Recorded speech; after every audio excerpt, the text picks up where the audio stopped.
man had simply been sleeping in his bed for a month. When he woke up, he discovered he was the only person left in the world. Just as he was thinking he would have to live out his days in solitude with his dog, he spotted signs of other people, so Rem quickly drove toward that direction. Upon arriving at his destination, he got out of the car cautiously, holding his weapon. That's when he saw a black woman standing on the roof. Sarah quickly led Rem into the house. After talking with her, Rem realized she was just like him. She had been searching for survivors all along. Rem then suggested she move in with him, and Sarah immediately agreed. Later, they went to the supermarket in town. The supplies there were enough to meet their basic needs, and Sarah also found some medicine there. Then Rem excitedly announced he discovered something new. It turned out there were solar panels in the supermarket. Once outside, Rem said he was going to take those solar panels with him, because in this world, there was no longer any supply of electricity or water. As evening fell, Rem enjoyed a delicious meal for the first time. Soon after, Rem had installed half of the solar panels, and Sarah had grown some precious vegetables in the yard. As time went on, the two grew closer and closer. Before long, they had become a couple. However,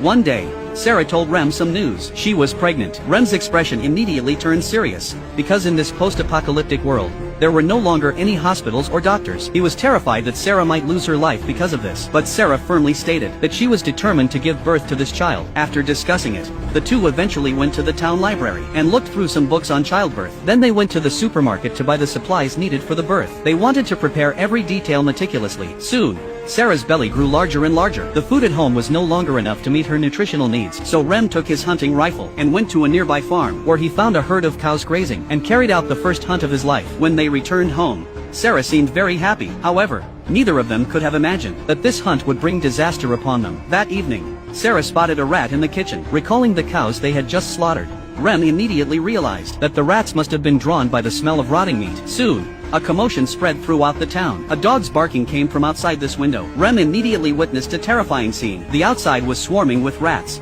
and they were running straight toward their home, so they frantically destroyed all the food in the house, even taking out the beef they hadn't eaten yet. But the rats around them kept multiplying. Seeing no other option, the two had to run back inside. Later, Rem found some tape to seal the window, but just then, the dog's agonized cries rang out from outside again. With no other choice, Rem had to rip off the tape to bring the dog inside first. However, in an instant, more than a dozen large rats rushed into the house. From then on, Rem had no choice but to beat at the rats wherever he found them. That's how he and Sarah barely made it through the night. Early the next morning, the rats outside were gone, but many cats had appeared on the streets. Rem was finally able to relax. A few months later, Sarah successfully gave birth to the first human born after the apocalypse. But soon, Sarah made a foolish mistake. She listed their home address right in the center of town. Sure enough, not long after, an uninvited guest arrived in town. Time quickly moved on to the 6th year of the virus outbreak. One day, as Rem was heading home after gathering food, he accidentally hit something on the way. He got out of the car and discovered it was a mountain lion. So Rem grabbed his pistol, intending to put it out of its misery. Just then, a sound came from the woods nearby. Rem realized it was a little girl. Without a second thought, he ran after her, because she was the first survivor he'd seen in 6 years. Soon, the girl ahead was forced to stop, yet she just stared blankly at Rem. To put the girl at ease, Rem offered to provide her with food and shelter, but in the end, the girl refused his help. Disheartened, Rem retraced his steps back to the car, only to discover, to his surprise, that the cougar on the ground was gone. At that moment, a sense of foreboding settled in his heart. Back in the car, he cautiously scanned his surroundings, only to see the little girl emerge from the woods again. Seeing this, Rem tossed her an apple, which caused the girl to let down her guard. She then climbed into the back of Rem's truck, clearly accepting his help. Upon returning home, Sarah was scolding her two mischievous children, but the girl hiding in the truck refused to get out. Seeing this, Rem had no choice but to return to his room first. He then recounted everything that had happened that day. He believed the girl must be suffering from post-traumatic stress disorder. Harvey agreed with this assessment. Harvey himself was a survivor who had arrived in the town a few years earlier. As they were talking, Harvey's wife, Ceci, walked in. As evening fell, the girl was still curled up in the car, refusing to get out. The adults saw this and felt helpless. The next day, Cecily brought some food over for her, but she didn't expect the girl's reaction to be so intense. As she struggled, her arm became exposed. Seeing this, Cecily instantly understood, so she exposed her own chest to the little girl, showing that she, too, had once been abused. Thanks to Cecily's patient reassurance, the girl finally accepted her new surroundings. Then Rem took Harvey back into the jungle. Being cautious, he wanted to find out the girl's identity. The two soon discovered a wooden cabin, and there were indeed signs that someone had lived there. Seeing the walls covered with eerie drawings, Rem hurriedly left the jungle. That same night, Cece found a letter in the girl's backpack. The writer claimed to be the girl's mother. It was then that they learned the girl's name was Monica. The mother also said she was about to die, and hoped whoever found the letter would take good care of her daughter. A few months later, Rem's third child was finally born. Rem named him Joey. A year passed quickly. Little Joey had grown into a very adorable child. Just as everyone was basking in happiness, the security system surrounding the house suddenly sounded an alarm. Rem immediately realized that strangers had entered the premises. He hurriedly told Cece to take the child and hide in a room, while he and Sarah grabbed their weapons and went to investigate. They suspected that Monica's family had come looking for her. Soon, Sarah spotted a figure darting by. Just as she raised her weapon, 3 people appeared right in front of them. It turned out they had lost a little boy, who had accidentally triggered the alarm Rem had set up. Just then, a boy came running up from behind them. Clearly, they hadn't been lying. After a brief conversation, they realized neither side meant any harm, so Rem invited the group into his yard. The woman sitting in the front was named Amy. She was a surgeon from Washington. However, the reason they'd been able to find this place was that they, too, had seen the sign in the town center. After listening to their explanation, Rem remained silent the entire time. When Amy asked if they could stay and live there, Sarah immediately agreed. After Amy and the others left, Rem told his wife that the clue in the town center should be erased. Now, in the entire yard, there were 7 adults and 5 children. They had to go into town to search for supplies. Rem divided the group into teams. Soon, they drove into town. To their surprise, a water buffalo appeared there. Rem explained that the buffalo had always been there and wouldn't attack people. Rem then went into a convenience store. Although 7 full years had passed, some supplies there were still usable. Meanwhile, Amy arrived at the hospital with stomach pains. As a surgeon, Amy knew full well that medical supplies were more important than food. She soon discovered a locked door. She guessed this must be the pharmacy. Just then, a small wolf emerged. The atmosphere instantly became tense. Amy cautiously reached for a nearby fire extinguisher, then sprayed it, scaring the wolf away. Soon she walked out of the hospital carrying a large bag of medicine. Rem saw this and hurried over. He had intended to scold Amy, but upon learning she'd secured a large bag of medicine, Rem began to look at her in a new light. That evening, everyone sat together happily. The joyful atmosphere didn't feel like the end of the world at all. Several more years passed like this. Harvey and Ceci also had an adorable child. Now, the extended family numbered 14 people, exactly 7 adults and 7 children. Before they knew it, it was the 14th year since the outbreak. By now, the children had all grown up. One day, Rem took Joey to the library. As usual, he was teaching his son about the world. However, soon after, thunder began to roll outside. The annual storm had arrived once again. The two hurried home in the car, but when they arrived home, Rem discovered that the dog was missing. After searching every corner of the house, Rem came upon a heartbreaking sight. The dog had been crushed to death by a fallen tree. This companion, who had been by Rem's side for 14 years, had now left him forever. This also signaled that Rem's streak of good luck was about to end. That day, while Rem was playing with his younger son, a mountain lion suddenly emerged from the nearby bushes. To save his son, Rem stepped in front of the cougar. In an instant, he was savagely mauled by the cougar. Everyone thought he would die from his injuries, but unexpectedly, thanks to the efforts of those around him, Rem miraculously survived. Afterward, Sarah came out to the backyard with her rifle. Knowing that the cougar that had attacked her husband was still nearby, she knew she had to eliminate it. Following the trail of blood her husband had left on the ground, Sarah quickly discovered the cougar's trail. At that moment, the cougar had apparently forgotten to attack. Without a moment's hesitation, Sarah pulled the trigger. The beast that had attacked them died by Sarah's hand. Before they knew it, it was the 17th year since the outbreak began. By then, the entire world had long since fallen into ruin. The once thriving town was overrun with weeds, and cars had turned into piles of scrap metal. Looking at the garden Rem had always tended, it still retained a sense of vitality. Their once happy life seemed set to continue, but a new crisis soon arrived. One day, while preparing to cook, Monica discovered there was no water in the house. This was the first water outage in the 17 years since the apocalypse. To figure out what was going on, Rem decided to lead a group to check the dam upstream. However, they discovered that all the rivers had dried up. When they arrived at the water treatment plant serving the town, they found that the water pipes there had also burst. It seemed they would have to look elsewhere for a water source. Just then, the sound of cars suddenly echoed overhead. Soon, several cars drove past above them. Rem quickly led everyone back to their vehicle. After all, human nature is dark in the apocalypse, and they had to remain on high alert. Back home, Rem recounted what he had seen, and told everyone to get their weapons ready, in case something bad happened. Just as they were speaking, 2 cars arrived. Clearly, they had followed the tire tracks. The man leading the group was named Mike. He guessed that Rem and the others had run out of water, so he offered to provide a well-drilling kit from his car. Perhaps it could solve the problem Rem was currently facing. Upon hearing this, Sarah immediately invited them inside. After talking it over,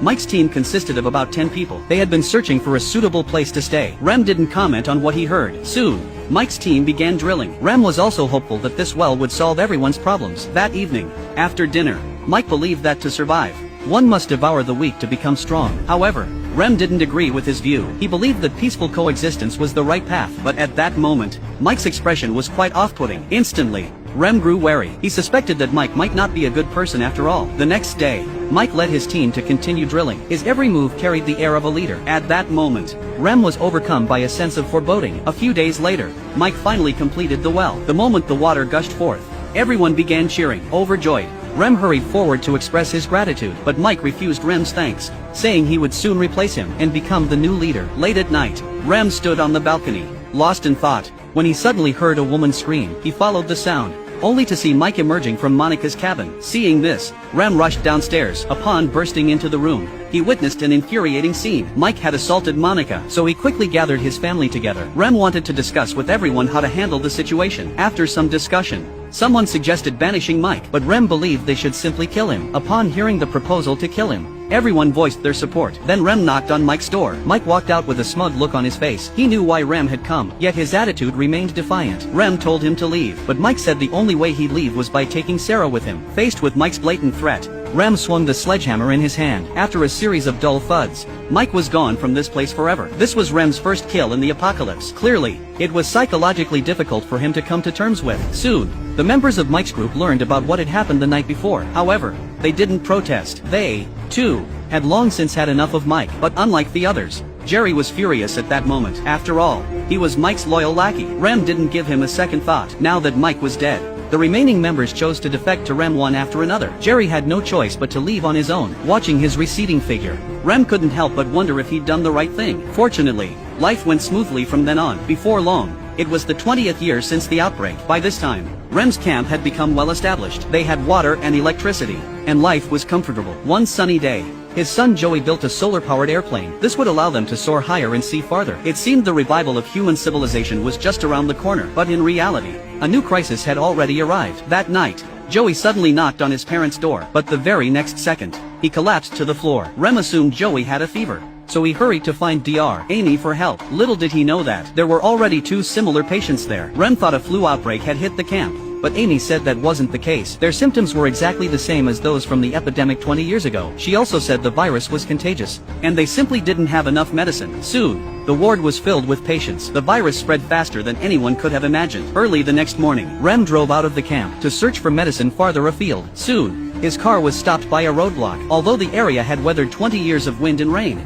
the thick iron gate still wouldn't open. So Rem took out a bicycle and decided to ride through a gap to reach the other side. On the way, Rem couldn't stop blaming himself. He believed it was because he had killed someone that the heavens were punishing him this way. Soon, the devastated city came into view. The once bustling streets had become a wasteland. He quickly arrived at the largest hospital in the city. After a careful search, Rem found the emergency pharmacy based on Amy's clue and filled his backpack with medicine. Next, he had to hurry back to the camp with the supplies, but it was already too late. When he got home, Joey's fever had worsened, so Rem hurried to prepare for an injection, but his daughter Emma told him that antiviral drugs were completely ineffective. They were currently trying to treat him with Eurydice, but Rem couldn't wait that long. If his son's fever didn't break soon, it would surely be life-threatening. He immediately carried the child to the treatment room. Rem explained the situation with the persistent high fever. Amy suggested he first use ice water to bring down the fever. As it happened, there was a pool outside. Rem placed his young son in the pool, feeling that his temperature had finally started to drop. Rem was finally able to relax. However, at that moment,